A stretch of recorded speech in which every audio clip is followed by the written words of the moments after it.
والسلام على رسوله الأمين وعلى آله وصحبه أجمعين. أما بعد. Ramadan Mubarak, everybody. It's very good to be back with you. We love you guys so much, and it's a pleasure and honor to be with amongst you again. All right. So we're saying that what a blessing Ramadan is. We're all happy. We're all excited. We're excited for the atmosphere, the brotherhood. We're excited for the spiritual atmosphere. We're excited for the change that we personally go through. In Ramadan, we put extra effort, right? For the sake of Allah subhanahu wa ta'ala. You see someone sitting in the masjid for hours, reciting Quran. Any other month, he wouldn't be sitting here doing this for the sake of Allah azza wa jalla.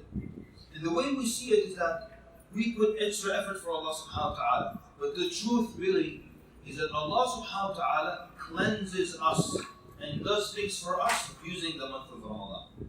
One of the great things about the month of Ramadan is it breaks what is known as al-ghafla. Al-ghafla is when you're heedless and you completely forget about Allah subhanahu wa ta'ala. Ramadan breaks this cycle of heedlessness, of al-ghafla. And al-ghafla is different levels.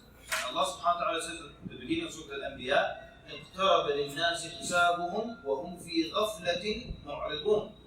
The people's reckoning or their day of judgment or their reckoning has drawn near, but they're oblivious to that and they're in their state of heedlessness. They're ghafla, turning away from that. So one definition or one level of ghafla is when you completely forget about your Lord subhanahu wa ta'ala. You forget about His commands, you forget about worshipping Him, you have nothing to do with Him. And in all your values of loving and hating things and people are based on the dunya. Based on the dunya only. Your love and hate is for the sake of the dunya. Completely forgetting about Allah subhanahu wa ta'ala. One level of ghafla. The other level of ghafla can also afflict those who are practicing and those who remember Allah subhanahu wa ta'ala. The scholar said, if you look how Allah Azza wa Jal says to the Prophet sallallahu alaihi wasallam, وَلَا تَكُمْ مِنَ الْغَافِلِينَ, and don't be from those who are heedless.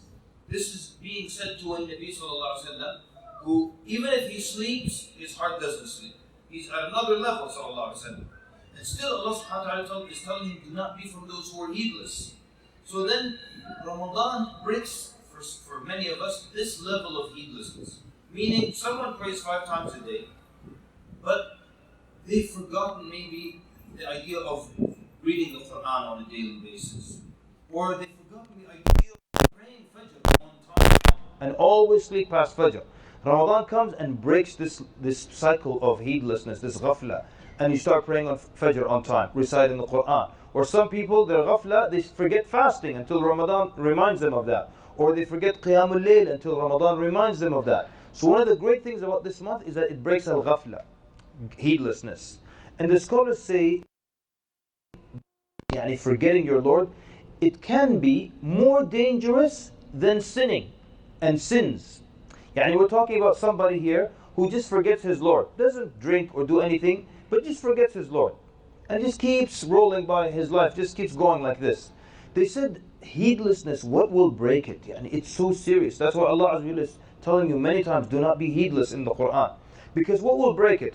The sinner, things can break that cycle of sinning, such as, someone might get sick of a sin, tired of it, bored with it, they stop doing it. Or sometimes they're not bored and tired of it, but their body can't handle it. Many sins like that. Cigarettes or someone, his body can't take drinking anymore. So his body reminds him it's time to stop. Or he just gets bored with a sin. Sinning has an end, the scholars say. When you're just done with it, or your body can't handle it anymore. But heedlessness, you're in just this steady state. And there's nothing to wake you up from it. And that's why it's so dangerous. And Ramadan is one of the things that will wake us up from different levels of ghafla, of heedlessness. And we would like to conclude by saying, if you calculate, we all know Ramadan is 1 month out of the year. But if you calculate how many days of the year is Ramadan, it is 8.2% if you want to be accurate. 30 days, that's 8.2% of the year. And our Lord subhanahu wa ta'ala, He could have said, give me half the year, and we would say, we hear and obey. But Allah Azza wa Jal said just 8% of the year. Put your effort 8% of the year. And so that's every single one of us right now, we have bi'idhnillah sincere intention that we're going to put great effort to draw near to Allah subhanahu wa ta'ala and to try to please to Allah Azza wa Jal during this month. Many people halfway through the numbers drop. Taraweeh numbers drop halfway through. Excitement drops halfway through. And if your excitement drops halfway through the month, it means you're saying, Ya Allah, I can only give you 4% of the year. And that is so sad. Just 4% of the year. So we ask Allah subhanahu wa ta'ala to assist us and enable us to worship Him sincerely during this month, and to recite the Quran and make dhikr of Him, and to stand the night in prayer, and to fast during the day, imanan wahtisaban, as the Prophet said, out of seeking full reward with Allah and out of full iman, not just because people are doing it, but out of belief in Allah subhanahu wa ta'ala.